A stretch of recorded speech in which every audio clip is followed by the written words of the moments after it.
Connect होते हैं पिछले हिस्से से लेंस लॉ। तो मुझे जो तुम्हें ये समझाना है ना, इसमें बहुत अच्छी बात ये समझ लें कि लेंस लॉ बहुत लेंथी है, मतलब कहने को एक लाइन का स्टेटमेंट है तो तुम सुन लोगे, लेकिन उसके कोई सवाल नहीं होंगे। मतलब एक लाइन का स्टेटमेंट करने के बाद में मुझे लगभग तुम्हें कंप्लीट 1 घंटे तक बहुत सारे एग्जांपल बताने होंगे, तब जाके समझ में आएगा। तो इकट्ठा एक बार में नोचने की कोशिश नहीं करेगा कोई भी इसको, ठीक है। बहुत लॉन्ग डिस्कशन है और अंडरस्टैंडिंग बहुत इंपॉर्टेंट है। इंट्रो का चौथा पॉइंट पढ़ना तुम लोगों को ध्यान से, ठीक है। इसलिए मुझे जो भी करना है वो बात की बात है, सबसे पहले मैं इसका स्टेटमेंट लिख देता हूँ, वो ध्यान से लिखें। लेंज लॉ के according the induced EMF in a closed coil due to electromagnetic induction, पहले इस चीज को लिख लें। मैं लिखने के बाद में कुछ 2-3 बातें सेट कर लूंगा और फिर मैं टोटली उतर जाऊंगा तुम्हें समझाने पे। फिर तुम्हें लिखना बहुत कम है, पर ध्यान से बातों को देखना है। तो the induced EMF in a closed coil due to electromagnetic induction always oppose the producing factor, इस बात का मतलब कि किसी भी कॉइल में इंड्यूस होने वाले जो वोल्ट होते हैं वो हमेशा उस कारण का विरोध करेंगे जिसके द्वारा वो उत्पन्न किए जा रहे हैं। इंड्यूस्ड ईएमएफ हमेशा उस कारण का विरोध करेगा जिससे वो उत्पन्न हुआ। हमारे कॉइल में प्रोड्यूस होने वाला जितना भी वोल्टेज है वो ऑलवेज उस फैक्टर का अपोज करेगा जिसकी वजह से बन रहा है। जैसे कि अगर करंट बन रहा है मैग्नेट के पास आने से, तो हम मैग्नेट को दूर भेजने की कोशिश करेंगे। अगर करंट बना है मैग्नेट के दूर जाने से, तो मैग्नेट को पास लाने की कोशिश करेंगे।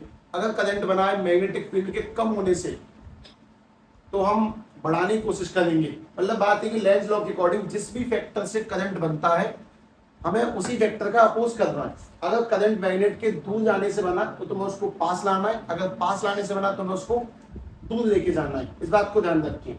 सबसे पहली बात तो ये कि अगर शुद्ध हिंदी में लिखो तो शुद्ध हिंदी में लिख लो साफ साफ। जिस कारण से वोल्ट बने उसका विरोध करना है, उसका अपोज करना है, ठीक है। और इसी को हम लोग बोलते हैं लेंज लॉ, उसका विरोध करना है, यही है लेंज लॉ, ठीक है। इसे लेंज का नियम कहते हैं, जोड़ो लेंज लॉ, ठीक है। सबसे पहले काम की बात क्या डिस्कस कर रहा है इससे अभी बता देगा कि सादा पेपर में क्या आएगा, तुझे पेपर में ले आएगा कहीं से नहीं, ठीक है भाई। अगली काम की चीज सुने। दूसरा पॉइंट ये कि लेंज लॉ कौन से नियम पे आधारित है वो ध्यान से लिख लें। सबसे पहले it is based on conservation of energy. ये एनर्जी के नियम पे आधारित है। किस तरह से वो ध्यान से देखते हैं। It is based on conservation of energy, इस बात को पक्का ध्यान रखेंगे। प्रिंसिपल इसका बहुत इंपॉर्टेंट है, कौन से लॉ पर बेस है। जैसे अपने पास में 2 नियम थे, केसीएल केवीएल।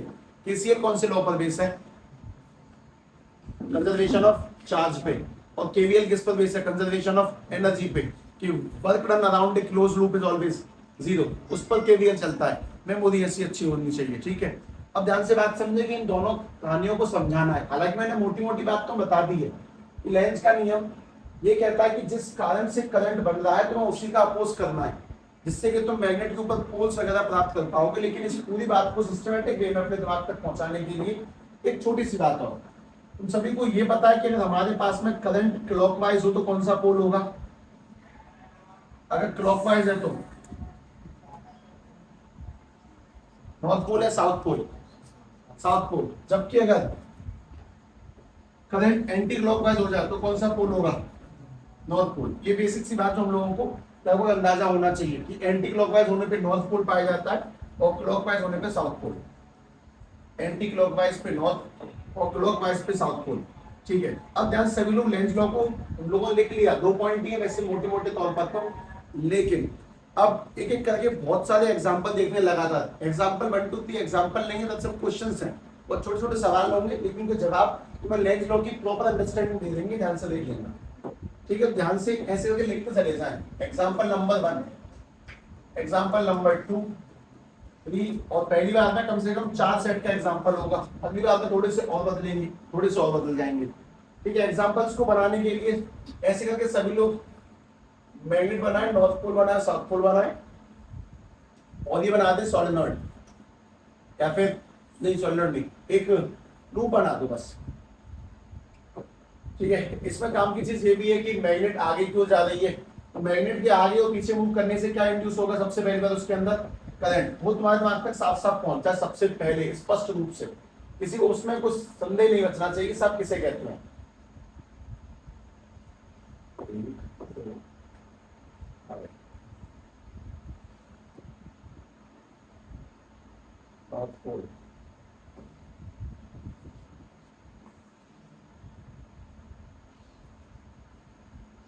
मुझे ना जब मैंने इसको रोटेट किया था तब पता चला था कि एन और एस कितने काम की चीजें, कितना ही पलट लो सेम ही आता दिखने में, इससे कुछ होना नहीं है।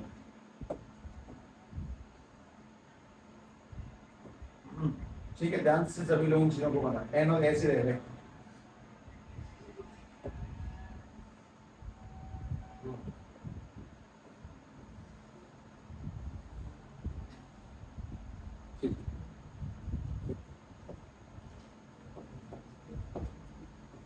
आगे दिख नहीं रहा है, आप हट जाओ नॉर्थ साउथ। ठीक है भाई, काम की चीजें ध्यान से देखें, ऐसे के पहले सभी लोग 4 डायग्राम बना दो। मैंने तुम्हें साफ साफ दिखाया कि यहाँ पे साउथ पोल फ्रंट फेस किया मैंने पहले दोनों तरफ पोल की तरफ, और दोनों बार में क्या किया फिर नॉर्थ, एक बार मैंने साउथ को पास लिया, एक बार साउथ को दूर लिया, एक बार नॉर्थ को पास लिया, एक बार दूर लिया। ठीक है, अब ध्यान से बात समझना, एक करके सवालों के जवाब, मतलब बहुत से सवालों के जवाब देने, तुम्हें Lenz law cut to cut दिमाग में पहुंच जाएगा, उसकी चिंता नहीं। ठीक है, लेकिन ध्यान से कॉपरेट करना। पहली काम की बात, क्या मैग्नेट के पास आने से करंट बनेगा, मतलब ये हल्ला काटने का वो नहीं है हिसाब किताब कि मैं तुम्हें लेंस लॉ के बाद अगला फिर अगला फिर अगला करा कर दूंगे, चेंज जाने दो, सिलेबस का कोई डर नहीं है आप लोगों में, हम लोग कभी नहीं था। हाँ भाई, मैग्नेट के पास आने से करंट बनेगा कि नहीं, मैग्नेट दूर जाने से करंट बनेगा, दोनों करंट में क्या अंतर होगा पहले ये बताओ। मैग्नेट के पास आने से करंट कैसा बनेगा, इंक्रीजिंग करंट, और मैग्नेट के दूर जाने से करंट कैसा बनेगा, डिक्रीजिंग करंट। पहली बात, करंट हम लोग बोलते हैं समझने के लिए, अच्छा समझ में आता है, लेकिन पहली बात उसमें इंड्यूस क्या होता है, वोल्ट, उसको हम लोग बोलते हैं ईएमएफ यानी इलेक्ट्रोमैग्नेटिक फोर्स। करंट शब्द हम लोगों ने अपने तौर पे इस्तेमाल कर रखा है, लेकिन तुम इस बात की अच्छे से गहराई तक पहुंचाना कि ईएमएफ पहला ऑप्शन है, वोल्ट पहले आएंगे तब करंट आता है। चलो, मैग्नेट के पास आने से करंट बनेगा कैसा, इंक्रीजिंग, मैग्नेट के दूर जाने से करंट बनेगा कैसा, डिक्रीजिंग। अब एक बात बताना, अगर यहाँ मैग्नेट के पास आने से करंट बनेगा तो इस फेस पर कौन सा पोल होगा, फ्रंट वाले फेस पर साउथ पोल। ऐसा पोल बनाओ जो इसको अपोज करे, अगर मैग्नेट के पास आने से करंट बन रहा है तो यहाँ पे वैसा पोल बनाएंगे जो उसको दूर भेजेगा, यानी कि यहाँ पे होगा साउथ पोल, और उसके ठीक पिछले पन्ने पे कौन सा होगा, नॉर्थ पोल। पन्ना वो ट्रांसपेरेंट जो तुमने कल देखा खाली सा कागज, सामने होगा साउथ और ठीक पीछे कौन सा होगा, नॉर्थ पोल। उस वेक्टर का अपोज करने जिससे करंट बना, जैसे यहाँ पे करंट किससे बन रहा है, मैग्नेट के दूर जाने से। तुम क्या करोगे, मैग्नेट को पास लाने की कोशिश करो, अगर तुम मैग्नेट को पास लाने की कोशिश करोगे तो यहाँ पे साउथ के सामने कौन सा लाएंगे और यहाँ पे कौन सा आएगा। हमेशा उस वेक्टर का अपोज करें जिससे करंट बना, और जिसी को लेंज का नियम कहते हैं, और यही वो चीज है जिसकी वजह से ईएमएफ के फॉर्मूले में आया था माइनस के डी फाई अपॉन में dt। ये कुल मिला के तो बताना चाहता है कि ये जो नेगेटिव है उसका सिंपल सिस्टम है कि अपोज करना है तुम्हें उस वेक्टर का जो फ्लक्स को बदलता है, फ्लक्स को बदलने वाले वेक्टर को अपोजिट करना है।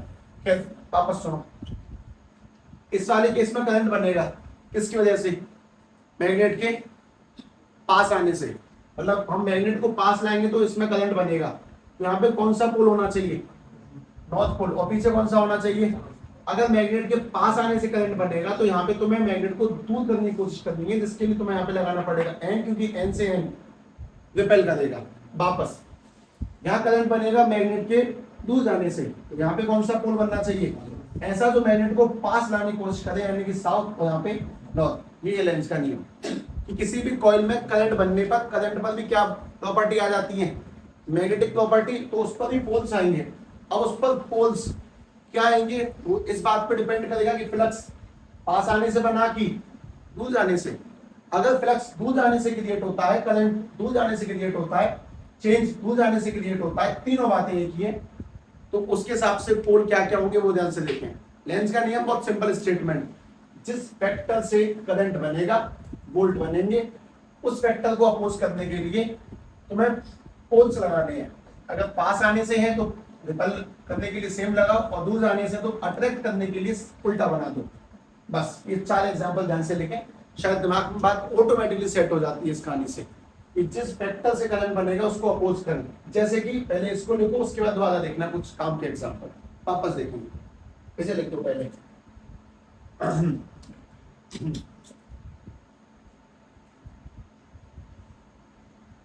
जैसे बहुत सिंपल चीज, अगर एग्जांपल नंबर 5 इंसर्ट करता हूं मैं इसे। हमारे पास में ये कोई लूप है, इसमें लगातार मैग्नेटिक फील्ड लाइंस जा रही हैं, बढ़ती जा रही हैं लगातार, ठीक, मतलब 10 से 20, 20 से 30, 30 से 40। तो मैग्नेटिक फील्ड लाइंस के बढ़ने का मतलब है कि फ्लक्स भी बढ़ेगा तो करंट बनेगा। तो ये जो लूप है ये ऑटोमेटिकली नई फील्ड लाइंस कहां बनाएगी, मैग्नेटिक फील्ड लाइंस आगे जाने से करंट बना, तो लूप की फील्ड लाइंस कहां पे होंगी, पीछे की ओर। तो मैं जो ग्रीन वाली बना रहा हूं वो लूप की फील्ड लाइंस है, ये इनको उल्टा बनाने की कोशिश करेगी।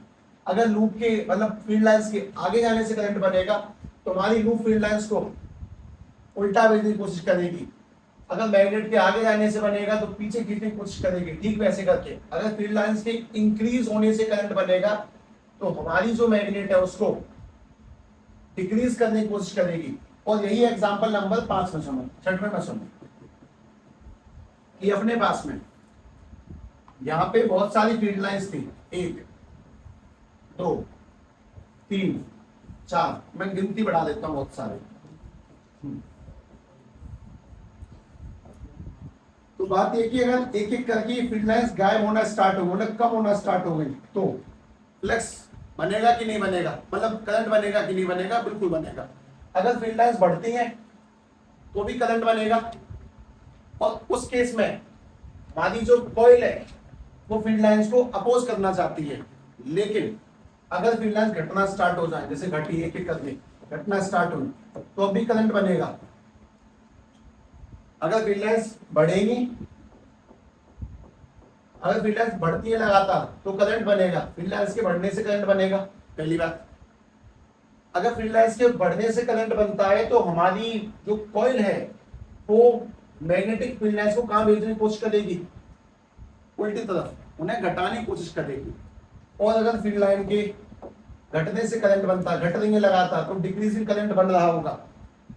अगर फील्ड लाइंस घटती है तो हमारी कॉइल क्या कोशिश करेगी, उनको बढ़ाने की। अगर बढ़ती है तो क्या करेगी, कोशिश घटाने की। और अगर घट रही है तो क्या कोशिश करेगी, उनको बढ़ाने की। और इस बार डायरेक्शन सेम आ जाएगी।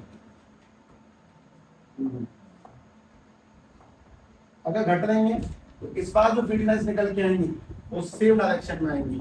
एक बहुत सिंपल सवाल का जवाब तुम्हें देना है इस दोनों केस में, कि मैंने नीचे सेम क्यों बनाएंगे और ऊपर अपोजिट क्यों बनाएंगे, उस बात को समझो। इस वाले केस में मैग्नेटिक फील्ड लाइंस की वैल्यू क्या होगी, लगातार इंक्रीज। अगर मैग्नेटिक फील्ड लाइंस इंक्रीज करेंगी तो हमारी कॉइल उनको डिक्रीज करने की कोशिश करेगी, उल्टा बैक मारेगी। लेकिन अगर मैग्नेटिक फील्ड लाइंस डिक्रीज करेंगी, अगर मैग्नेटिक फील्ड लाइन डिक्रीज करेंगी तो हमारी कॉइल उसको क्या करेगी, इंक्रीज करने की कोशिश करेगी, सीधे सेम डायरेक्शन में आ जाएंगी। इन दोनों बातों को ध्यान से समझें। इसमें बहुत सिंपल सा वर्ड निकल के आता है कि बताओ ऑप्शन नंबर ए और ऑप्शन नंबर बी में, ध्यान से, इनमें कौन से केस में फ्लक्स बढ़ रहा है और कौन से केस में फ्लक्स घट रहा है, ये बताओ, ए और बी। ए में बढ़ रहा है कि बी में बढ़ रहा है, ए है करेक्ट आंसर। ए में लगातार देखा है बढ़ती जा रही है, इसीलिए हमारी कॉइल को बैक मारना पड़ा। और बी में लगातार घटती जा रही है, इसीलिए हमारी कॉइल को बढ़ाना पड़ा उनको। कौन से केस में घट रही है? बी वाले केस में डिक्रीज होंगी, इसीलिए हमारी कॉइल को magnetic field line same direction में लेनी पड़ेगी। और ए वाले केस में फ्लक्स लगातार इंक्रीज कर रहा है तो हमारी कॉइल उसको डिक्रीज करने की कोशिश करेगा। तो पहले वाले केस में मैग्नेटिक फ्लक्स की वैल्यू लगातार इंक्रीज कर रही है, सबसे पहली काम की चीज। और दूसरे वाले केस में मैग्नेटिक फ्लक्स की वैल्यू लगातार डिक्रीज कर रही है। अब मैं तुमसे बात पूछता हूं कि अगर तुमसे कोई ये दो डायग्राम देके सवाल पूछे कि भाई सवाल का जवाब दें, इस वाले केस में फील्ड लाइंस पीछे क्यों है? सवाल का जवाब बहुत सिंपल सा है, क्योंकि पहले वाले केस में मैग्नेटिक फ्लक्स लगातार इंक्रीज कर रहा है और लेंज के नियम के अनुसार जिस वेक्टर से करंट बनता है हमारी कॉइल उसी वेक्टर का अपोज करेगी। इसीलिए अगर फ्लक्स के बढ़ने से करंट बन रहा है तो हमारी कॉइल फ्लक्स को घटाने के लिए बैक की ओर फील्ड लाइंस बनाएगी। और दूसरे वाले केस में ये सेम क्यों है? क्योंकि कन्फर्म है कि दूसरे वाले केस में लगातार मैग्नेटिक फ्लक्स की वैल्यू घट रही होगी, और अगर घट रही है तो लेंज के नियम के अनुसार जिस वेक्टर से वो कम हो रही है हमारी कॉइल उसी फील्ड लाइंस को बढ़ाना चाहती है। इन दोनों बातों को समझ ले। अगर डायरेक्शन सेम है तो फ्लक्स कैसा होगा? डिक्रीजिंग, इसीलिए सेम डायरेक्शन में आके उसको बढ़ाने की कोशिश है। अगर डायरेक्शन अपोजिट है तो फ्लक्स कैसा होगा? इंक्रीजिंग, इससे ये उल्टा लेकर उसको घटाने की कोशिश करी जाए। हमारी कॉइल जिस भी कारण से करंट बनेगा उसको अपोज करेगी। अगर बढ़ने से बनेगा तो घटाने की कोशिश, अगर घटने से बनेगा तो बढ़ाने की कोशिश करी जाएगी। उस चीज को ध्यान से देखें, डायग्राम देख के तुम अपने आप कभी भी अगर कॉइल के अंदर फील्ड लाइन सेम डायरेक्शन में जा रही है तो ऑटोमेटिकली अंडरस्टैंड करेंगे डेफिनेटली फ्लक्स लगातार डिक्रीज होगा, तो उसको इंक्रीज करने की कोशिश है। और अगर अपोजिट जा रही है तो डेफिनेटली इंक्रीज कर रहा होगा, उसको डिक्रीज करने की कोशिश है। और ये जो अपोजिट कोशिश है ये किसने दी थी? लेंज के नियम के अनुसार जिस वेक्टर से बनेगा उसका अपोज करना है। डायग्राम बनाते चलने साथ के साथ चीजें ऑटोमेटिकली अभी काफी अच्छे स्टेज पे पहुंच जाएंगे धीरे करके। अंडरस्टैंडिंग है, मतलब बहुत थ्योरेटिकल कंसेप्ट है। मुझे सवाल नहीं मिलते वहां पे, मुझे लगता है कि यार कहीं चीजें खराब ना हो जाए, इनमें सवाल नहीं है मतलब जैसे ये वाले सवाल है वैसे कॉइल वाले क्वेश्चंस हैं, देखना मैं तुमसे ही पूछूंगा। सोलेनोइड क्या है? मैग्नेट। सोलेनोइड किस तरह बिहेव करता है? ऐसे पावर मैग्नेट। अगर तुम सोलेनोइड में करंट बढ़ाओगे तो मैग्नेटिक पावर भी बढ़ेगी। मेरा सवाल सुनना ध्यान से। अगला एग्जांपल नंबर 7वां, मतलब क्वेश्चन ही है ऑब्वियसली ये भी लगभग। एग्जांपल नंबर 7, हमारे पास में ये एक सोलेनोइड है, सामने एक कॉइल रखी है, ठीक है भाई। सोलेनोइड के अंदर करंट ज्यादा है, ऐसे करके ये करंट गया इस तरह से, ये करंट है इंक्रीजिंग करंट। इंक्रीजिंग करंट का मतलब कि जैसे स्टार्टिंग में करंट था 0.1 एम्पियर, अगली सेकंड बढ़ के हो गया 0.2, 0.3, 0. लगातार करंट की वैल्यू बढ़ रही है। तो सीधी सीधी बात है कि करंट की वैल्यू बढ़ेगी तो इसके अंदर जो जाता है वो उसे क्या कहते हैं? Field lines. करंट की वैल्यू बढ़ने से इसके अंदर जो फील्ड लाइंस है उनकी मात्रा भी लगातार इंक्रीज करेगी। ये मात्रा इस तक भी पहुंचेगी। तुम्हें एक बात सोचना आराम से, शांति सोच के जवाब दो। हमारे पास सोलेनोइड है, उसमें क्या ज्यादा करंट, अगर लगातार करंट की मात्रा इंक्रीज होगी तो उसके अंदर पाई जाने वाली रेखाएं भी इंक्रीज होंगी। वो रेखाएं इसमें से पार गुजरेंगी तो मतलब इसका फ्लक्स भी लगातार इंक्रीज होगा। और फ्लक्स के इंक्रीज होने से इसमें क्या इंड्यूस होगा? ईएमएफ। फ्लक्स के इंड्यूस होने से इसमें क्या इंड्यूस, मतलब फ्लक्स के बदलने से इसमें इंड्यूस होगा ईएमएफ। अब काम का पॉइंट, अगर इसमें ईएमएफ इंड्यूस होगा तो इसकी खुद की फील्ड लाइंस कहां पर जाएंगी? सेम या अपोजिट? क्यों? पूरी एक लंबी लिस्ट है जवाब की। क्यों का बहुत लंबा जवाब है। क्यों का जवाब ये कि साहब देखो लगातार करंट के बढ़ने से सोलेनोइड का क्या बढ़ रहा है? फ्लक्स।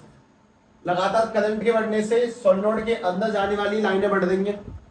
वो लाइनें अगर यहाँ पर ही बढ़ेंगी तो लेंज के नियम के अनुसार ये उनको अपोजिट करना चाहेगा, इसीलिए इसमें आने वाली लाइनें इसकी अपोजिट होंगी। अगर उसमें कैसा करंट है? इंक्रीजिंग करंट, तो उसकी फील्ड लाइंस लगातार इंक्रीज करेंगी और लगातार फील्ड लाइंस इंक्रीज करेंगी तो हमारी जो कॉइल है उन फील्ड लाइंस को बैक मारेगी। अगर इंक्रीजिंग करंट है तो दोबारा से इसी खेल को अगर पलट देता हूं तो समझना, अभी सॉलिड में पोस्ट एंट्री और होनी है, ध्यान से, ठीक है, ध्यान से समझें। मैं वापस लगा देता हूं, हमारे पास में वापस से सॉलिड है, इसके सामने एक कॉइल रखी है। पहले तो कुछ काम के सवाल ये भी पूछ जाते हैं कि हाँ कि ना, इसमें डिक्रीजिंग करंट है। डिक्रीजिंग करंट यानी कि जैसे करंट की मात्रा फिलहाल 10 एम्पियर है, 10 के बाद में 9.9, 9.8, 9.7, 9, 8, 7, 6, 5, 4, 3, 2, 1 घंटे तक लगातार करंट डिक्रीज होता रहा। अगर करंट डिक्रीज होगा तो इस बात का क्या मतलब है, इसमें पहले अगर 100 फील्ड लाइंस थी तो घट के रह जाएंगी 90, 80, 70, 10, और उसका फर्क किस पे पड़ेगा, इस वाली कॉइल पर। मतलब पहले जिस कॉइल में 80 फील्ड लाइन जा रही थी, हो सकता है उस कॉइल के अंदर शायद 80 ना जाए, उस कॉइल में अब 70 जाएंगी, 60 जाएंगी, 40 जाएंगी, 50 जाएंगी, उसमें उतनी नहीं जाएंगी। लगातार करंट के डिक्रीज होने से फील्ड लाइंस की संख्या लगातार कम होगी।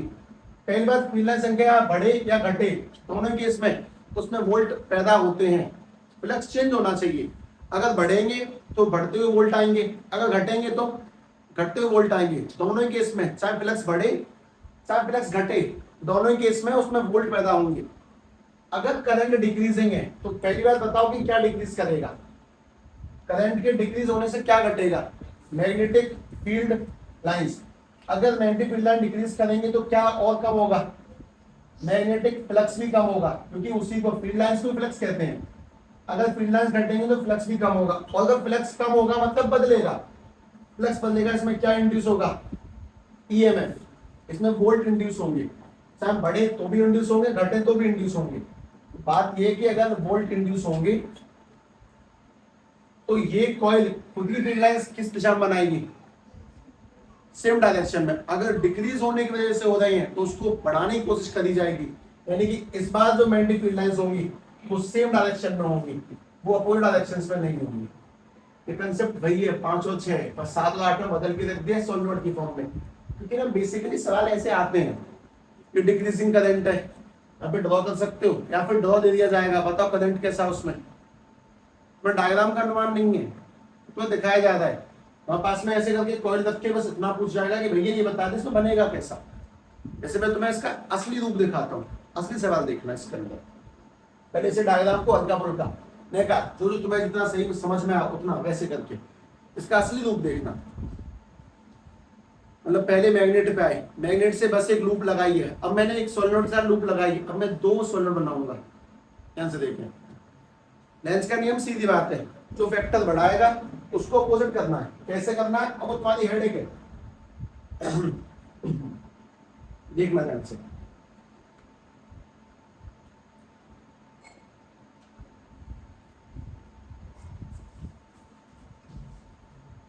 भाई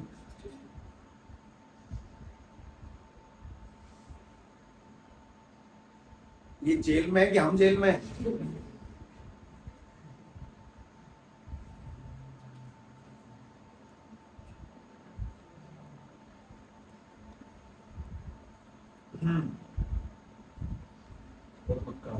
विशेष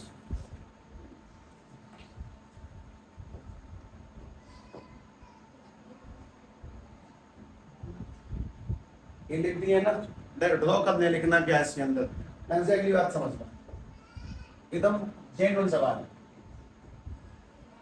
ये तुम्हारे पास में एक सॉलिनॉइड है,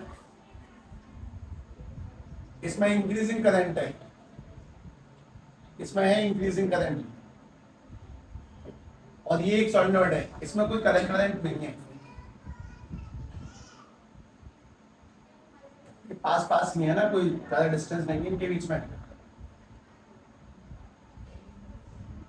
भाई नीचे जो मशीन बनी है इसका नाम क्या है?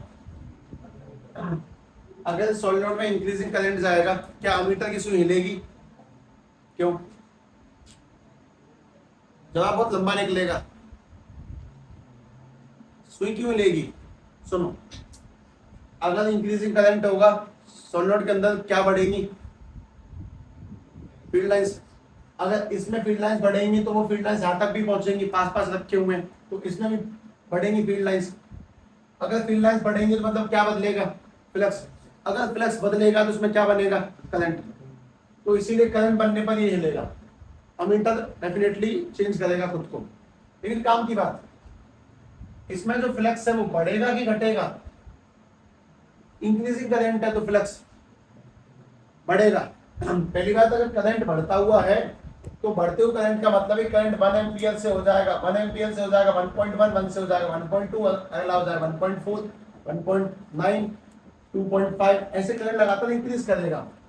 तो करंट के लगातार इंक्रीज करने से इसमें आर पार जाने वाली रेखाओं की संख्या जिस पल 10 थी उससे अगले पल 12 हो जाएंगी, अगले पल 14 हो जाएंगी, अगले पल 18 हो जाएंगी। तो वो फील्ड लाइंस यहाँ तक भी पहुंचेंगी, और यहाँ भी फील्ड लाइंस पहुंचने का मतलब है कि इसके फ्लक्स में क्या होगा, चेंज। अगर फ्लक्स में चेंज होगा तो लगातार इसका करंट कैसा होगा, इसमें इंड्यूस होगा ईएमएफ, और ईएमएफ इंड्यूस होने से इसमें क्या पैदा होगा, करंट। और जब करंट बनेगा तो अमीटर की सुई घूमेगी और वो भी आगे ही घूमेगी, पॉजिटिव डायरेक्शन में घूमेगी, क्योंकि करंट लगातार इंक्रीज होता है। अब दूसरी काम की बात, अगर इसमें बनने वाली फील्ड लाइंस ऐसे करके जा देंगे तो हमारा ये वाला जो सोलेनॉइड है इसमें जो करंट बनेगा उसकी फील्ड लाइंस कैसे बनेगी? हाँ,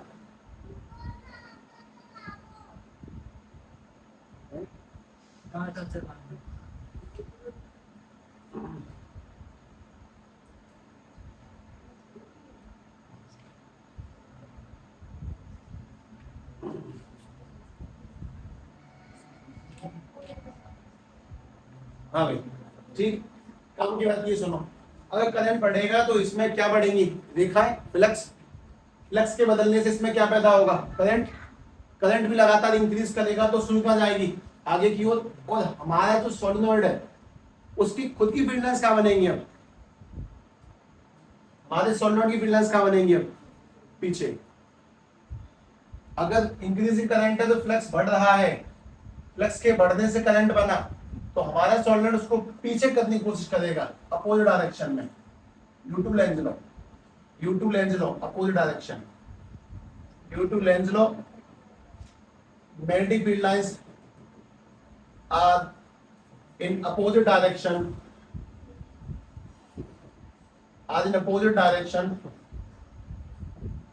in case of increasing current of induction। Increasing current of induction, जब इंडक्शन होगा तब बढ़ते हुए करंट में वो पीछे को लगाएंगे, इंक्रीजिंग करंट ऑफ इंडक्शन। ठीक है, इस बात को पहले सेट करें, इंड्यूस होने में पीछे क्यों रहेगा, लॉजिक रखें उसके पीछे का, क्या अपोज करना है किसी भी चीज का दोबारा से। इस साल से लगभग सेम टू सेम वही है, बस अलग अलग रूपों में आ रही है तुम्हारे सामने। वापस हमारे पास ये सोलेनॉइड है, इसके सामने भी एक सोलेनॉइड रखा हुआ है।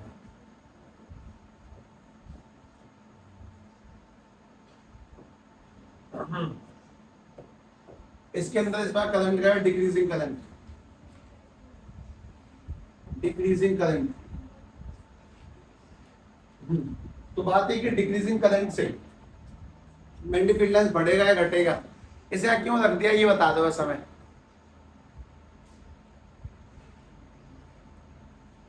इसे छोड़ जाए यहाँ पे,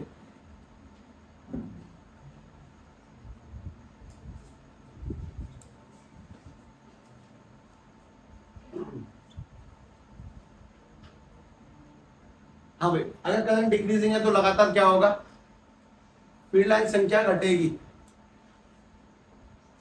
अच्छा पहले से खत्म करता हूँ बाद में। हाँ भाई, करंट लगातार डिक्रीज होगा तो फील्ड लाइन संख्या घटेगी। अगर फील्ड लाइन संख्या इसमें घटेगी तो इसके अंदर भी फील्ड लाइन संख्या लगातार कम होगी। मतलब पहले जिस जगह पे 100 जा रही थी रेखाएं, अब वहां पे पहुंचेगी शायद 90, फिर पहुंचे 80, 60, 70। लगातार फील्ड लाइंस घटने का मतलब है कि मैग्नेटिक फ्लक्स में आएगा चेंज, मैग्नेटिक फ्लक्स में चेंज आएगा। वो चेंज इंक्रीजिंग होगा कि डिक्रीजिंग, डिक्रीजिंग चेंज। लगातार फ्लक्स कम होगा, फ्लक्स के कम होने से भी इसमें क्या बनेगा, करंट। इस बार करंट का जो हमारी जो एमीटर की सुई है आगे की पीछे, एमीटर की सुई पीछे जाएगी क्योंकि डिक्रीजिंग करंट होगा। डिक्रीजिंग करंट है तो हमारे फील्ड लाइंस की जो वैल्यूज है, हमारी फील्ड लाइंस वैल्यू लगातार डिक्रीज करेंगी। करंट उससे भी बनेगा, बढ़ेंगे उससे बनेगा। लेकिन इस वाले केस में हमारे सोलेनोइड के अंदर जो फील्ड लाइंस हैं वो सेम डायरेक्शन में आएंगे, क्योंकि डिक्रीज होने की वजह से बन रही है तो इंक्रीज करने की कोशिश करेंगे। अगर इंक्रीज की वजह से बनेंगे तो डिक्रीज की कोशिश करनी है ड्यू टू लेंज लॉ। ठीक है, इस बार सेम डायरेक्शन में लिख दे ध्यान से।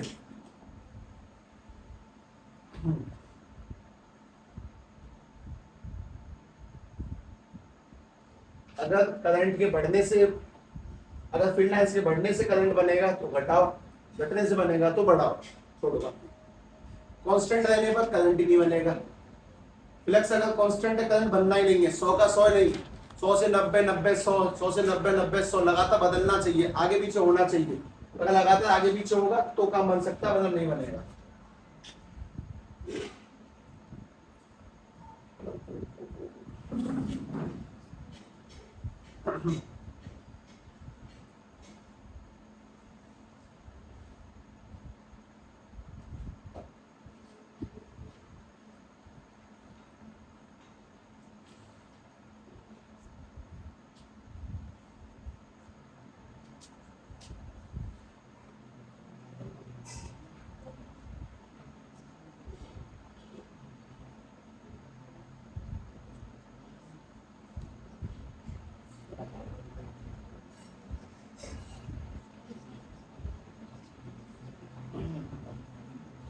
हम 10 एग्जाम्पल लेकिन 10 के 10 सेम है, 10 के पीछे एक ही प्रिंसिपल है, लेंस का नियम, विरोध करना है, उसको और कुछ खास नहीं है।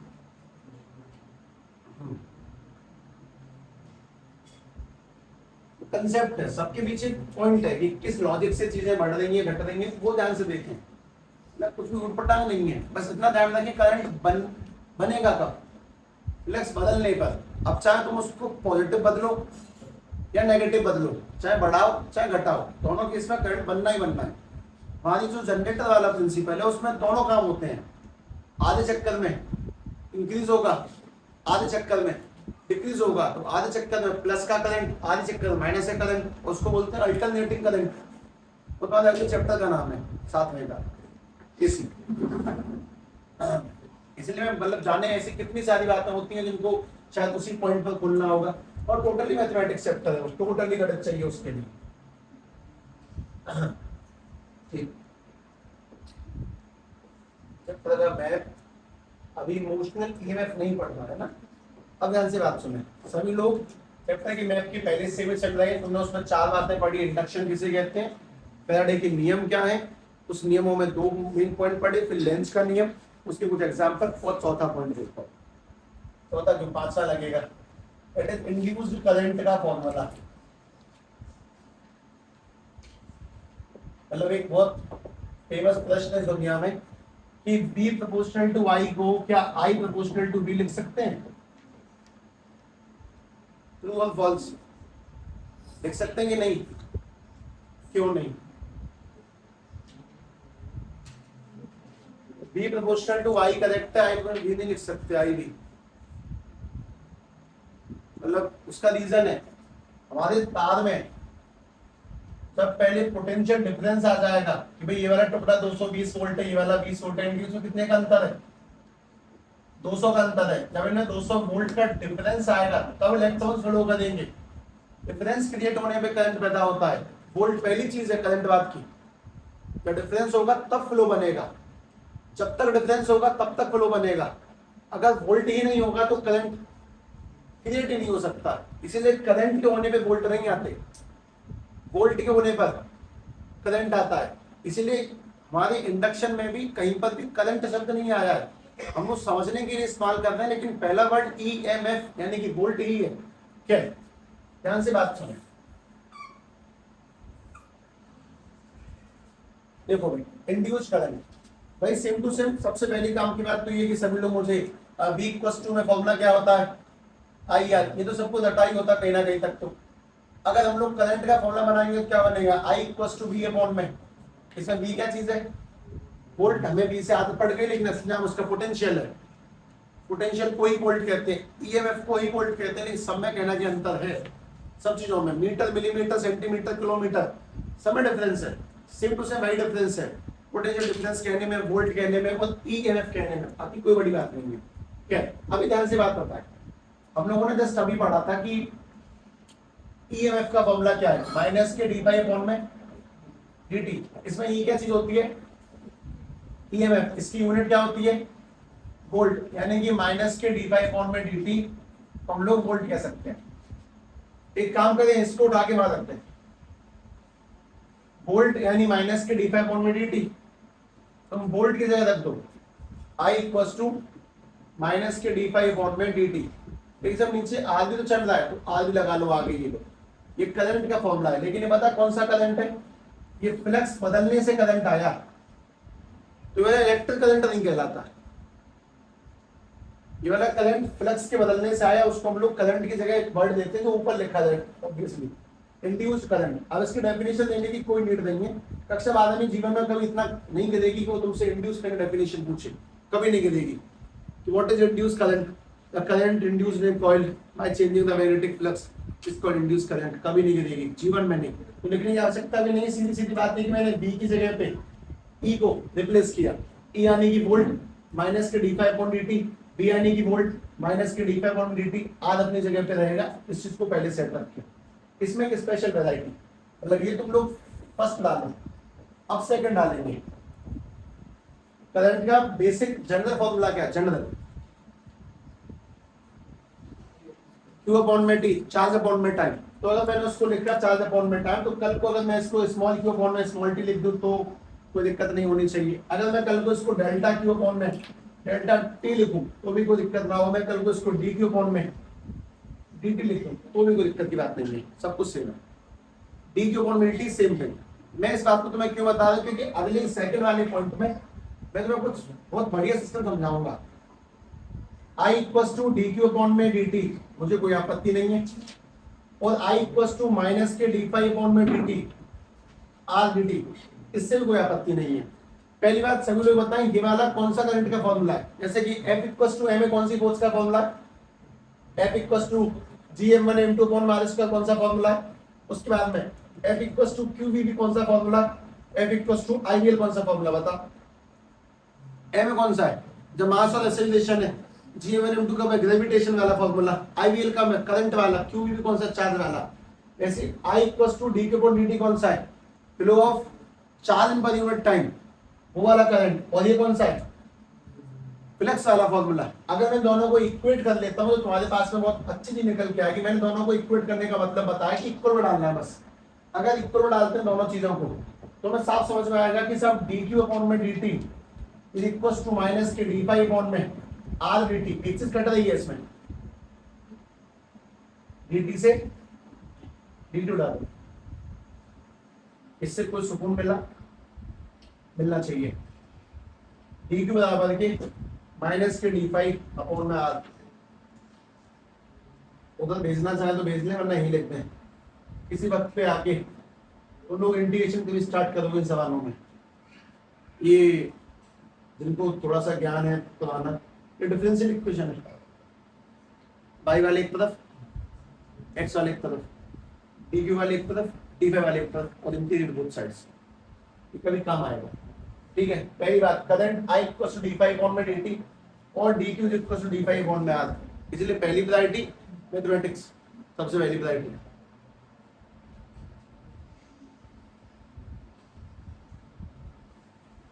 लेकिन दो बातें लिखी हैं तुमने पांचवें पॉइंट में, इंट्रो के पांचवें पॉइंट में दो बातें, पहला I इक्वल्स टू माइनस के d5 अपॉन में dt r, और दूसरा dq equals to d5 upon में r। इसको इंटीग्रेट कर सकते हैं, चार्ज और फ्लक्स निकाल सकते हैं, रेजिस्टर निकाल सकते हैं, कुछ भी यूज कर सकते हैं। इसका खतरनाक सिस्टम अपने आप में बहुत बढ़िया बेहतरीन वाला, पर न्यूमेरिकली बेस्ड है, बाकी चिंता नहीं। तुम लोगों के पास में दो फॉर्मूले साफ साफ होने चाहिए, दोनों फॉर्मूले सुन लो। जैसे कि सबसे पहली काम की बात, what is the formula of EMF, वो होता है माइनस के d5 अपॉन में dt। What is the formula of induced current, minus के d5 अपॉन में dt इनटू में r। इंड्यूस्ड ईएमएफ और इंड्यूस्ड करंट दोनों में थोड़ा सा डिफरेंस दिखाई दे रहा होगा साफ साफ कि एक r की दिक्कत है बस, बाकी कोई दिक्कत नहीं है। इसमें माइनस क्या बता रहा है तुम्हें, induced current always opposite direction में होगा। अगर सामने वाले सॉलिनॉइड में करंट क्लॉकवाइज है तुम्हारे वाले में करंट एंटी क्लॉकवाइज होगा, अगर सामने वाले में एंटी क्लॉकवाइज है तो तुम्हारे वाले में क्लॉकवाइज होगा ऑलवेज। इसके पीछे लॉ कौन सा लगता है? Lenz law. वो कौन से लॉ पर बेस है? कंजर्वेशन ऑफ एनर्जी पे, जो कि बहुत बड़ी डिटेल का डिस्कशन है, बहुत लंबा। अगर उसको फॉलो ना करें तो इन्फिनाइट करंट बन जाएगा, हो नहीं सकता। इन्फिनाइट ऑटोमेटिकली नहीं बनता अपने आप में। क्या छोड़ो, मैं खा ले रहा। ठीक है, अगले पॉइंट का नाम, मतलब इस वाले निचोड़ में पहले हिस्से में, चैप्टर के मैप के पहले हिस्से इंट्रो में जितनी बातें पढ़ी हैं उनका एक अच्छा सा ज्ञान होना चाहिए, उन्हें बांध के रखें। तुम लोगों को लगता है कि तो फॉर्मूले याद करने पड़ते हैं, पर नहीं, थोड़ा दिमाग से देखना सीखें, वो परफेक्टली रट ही जाएंगे। थोड़ा बुद्धि का प्रयोग करना सीखें, परफेक्शन ऑटोमेटिकली आ जाता है उनके अंदर, दिमाग से डर जाते हैं। तुम बैठोगे तब याद नहीं होंगे, बैठ के कुछ स्पेशल याद करने पड़ते हैं बस। ठीक है भाई, चैप्टर के मैप का दूसरा हिस्सा डालते हैं, नाम है मोशनल ईएमएफ। मोशनल ईएमएफ यानी कि इलेक्ट्रोमोटिव फोर्स।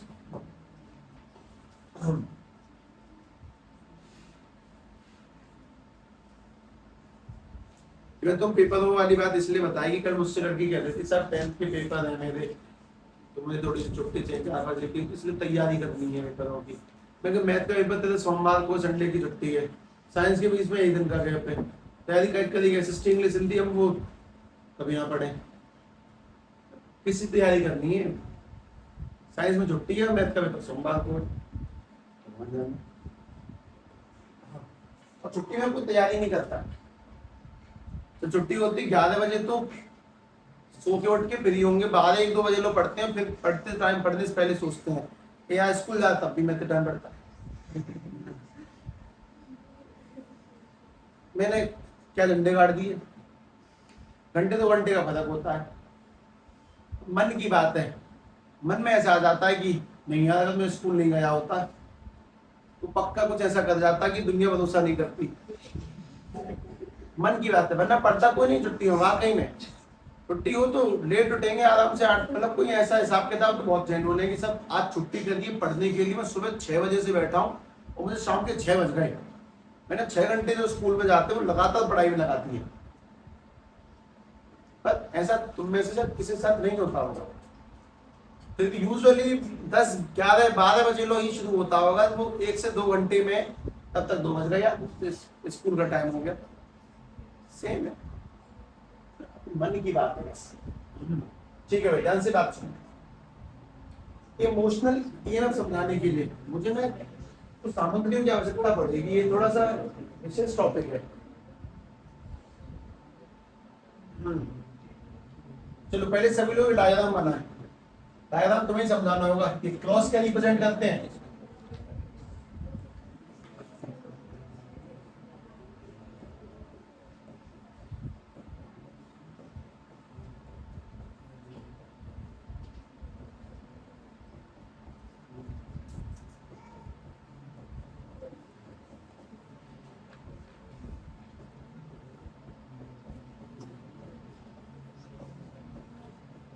हाँ भाई, सभी को एक छोटी सी एडवाइस और,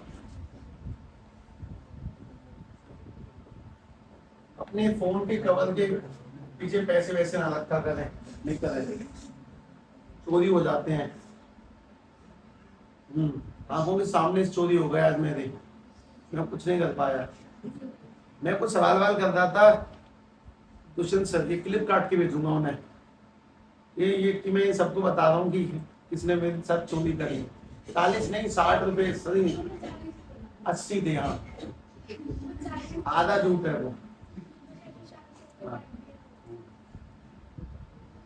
चलो मैं कुछ जुगाड़ लगा के निकाल दूंगा।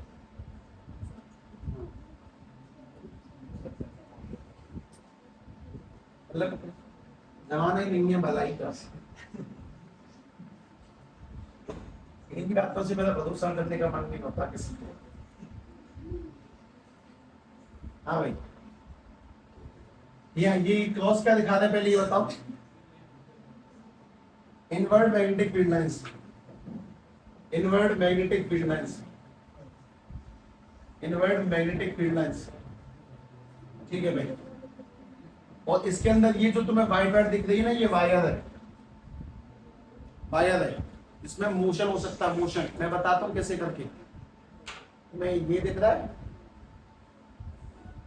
अरे ये इसमें ये स्टील की है, ठीक, ये स्टील की है, ये स्टील की है, करंट जाता चलो इसके अंदर, ठीक। अब बात ये कि अगर इसमें करंट जाता है आपके पास में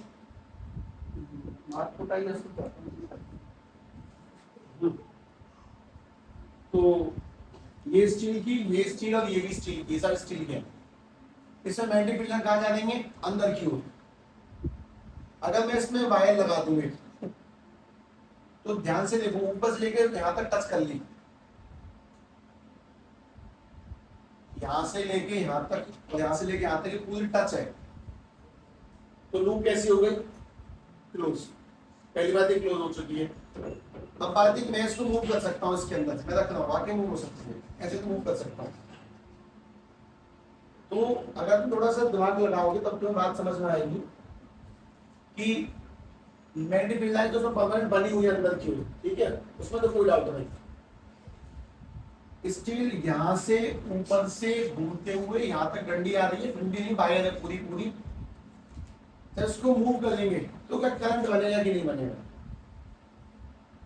ये सवाल है।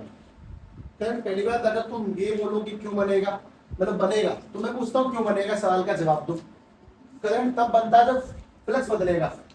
इस वायर के आगे पीछे मूव होने से फ्लक्स कैसे बदला, फ्लक्स में क्या चेंज आया वो बताता हूं मैं तुम्हें। देखो सभी लोग ऐसा मान के चले, हमारे पास में फिलहाल ही इस जगह पर है, तो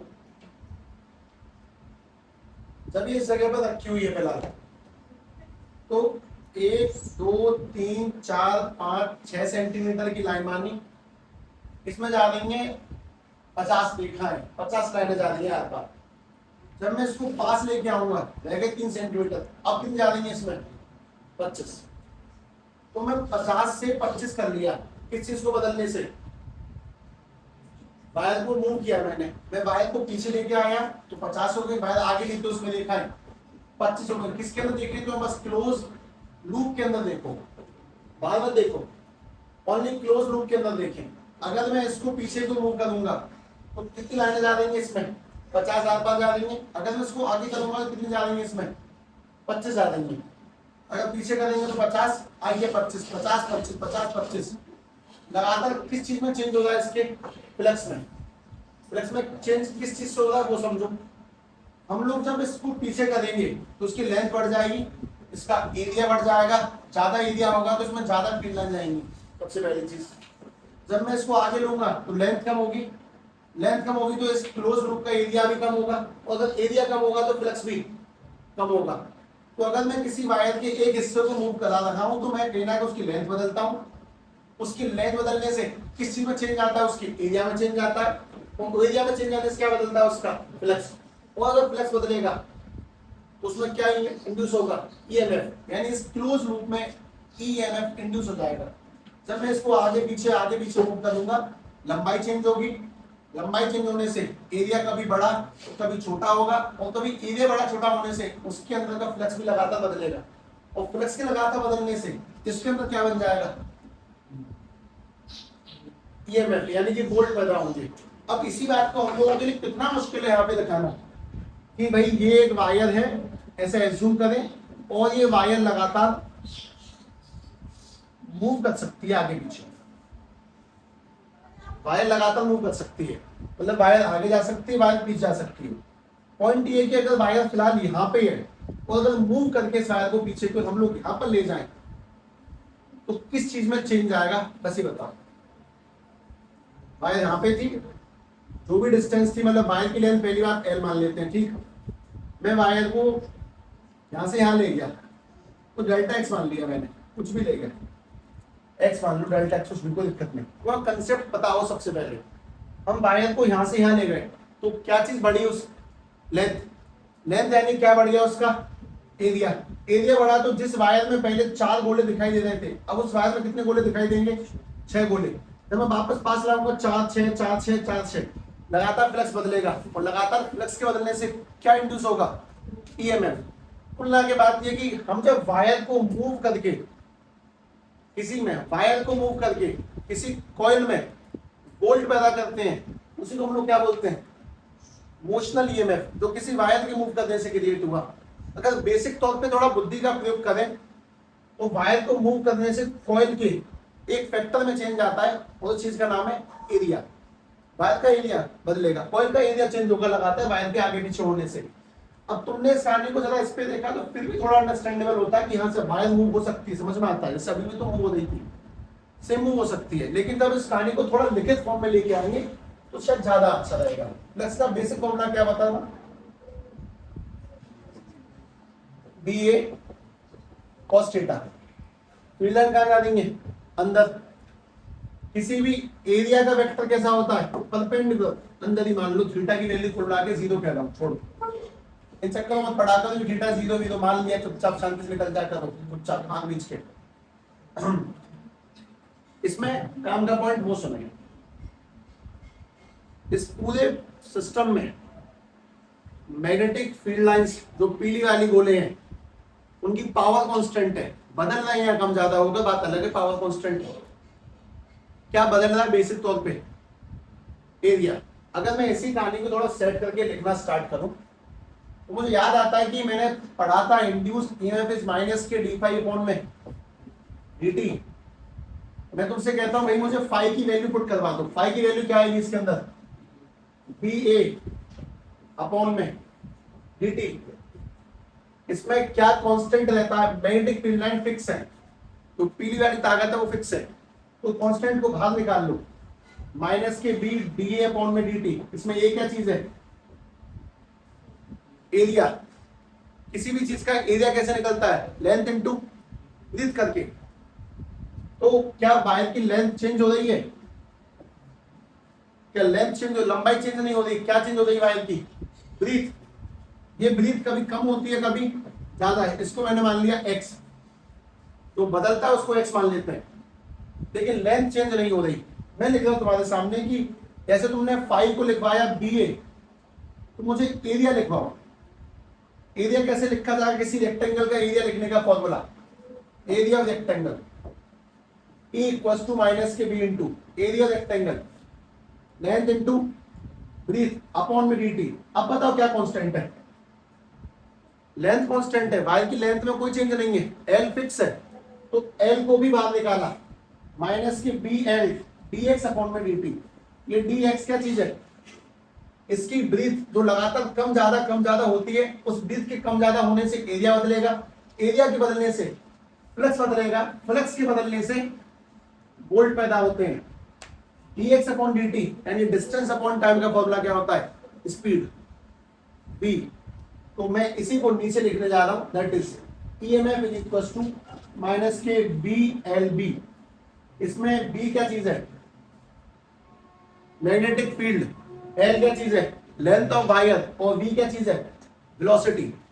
इस फॉर्मूले से तुम्हारे लेंस के दोनों नियम सेट हो जाते हैं। लेंस के नियम के अकॉर्डिंग जितना तेज मूव करेगा उतना ज्यादा फ्लक्स होगा, उतना ज्यादा वोल्ट होंगे। देखो अगर वेलोसिटी ज्यादा होगी तो ईएमएफ भी ज्यादा होगा। अगर तुम वायर को स्लो मूव कराओगे और फास्ट मूव कराओगे तो कौन से केस में ज्यादा वोल्ट बनेंगे, तो उसकी स्पीड तेज होगी। ज्यादा तेज मूव करने से ज्यादा तेज एरिया बदलेगा, ज्यादा तेज वोल्ट बनेंगे। पॉइंट सबसे काम का हमने वही लिखा, E equal to d phi upon में dt। फ्लक्स का फॉर्मूला B मल्टीप्लाई में A, पहले B बाहर निकाला, एरिया का formula length into breadth, length बाहर निकाला, और dx अपॉन dt किस में कन्वर्ट किया, वेलोसिटी में। ये खेल अभी खत्म नहीं हुआ है। मोशनल ईएमएफ अपने आप में एक बहुत अच्छा टॉपिक होगा, लेकिन अगर तुम इस बात को समझ गए कि हाँ साहब मैं समझता हूँ कि एक वायर को क्लोज किया, आगे पीछे मूव करने से एरिया बदल के वोल्ट बना सकते हैं, तो ठीक है। तुम बस इतना ही समझ लो कि हाँ तुम्हारी बुद्धि तक अगर पहुंच गई तो काफी अच्छा रहेगा। और most important, derivations is nothing, just a game of mind. बहुत सिंपल सा गेम ऑफ माइंड है, ठीक है। इसे लिख ले, इसका अगला पोर्शन तुम लोग मंडे को पढ़ोगे अब, ठीक है। अपने कंट्रीज रहेगा तभी ये।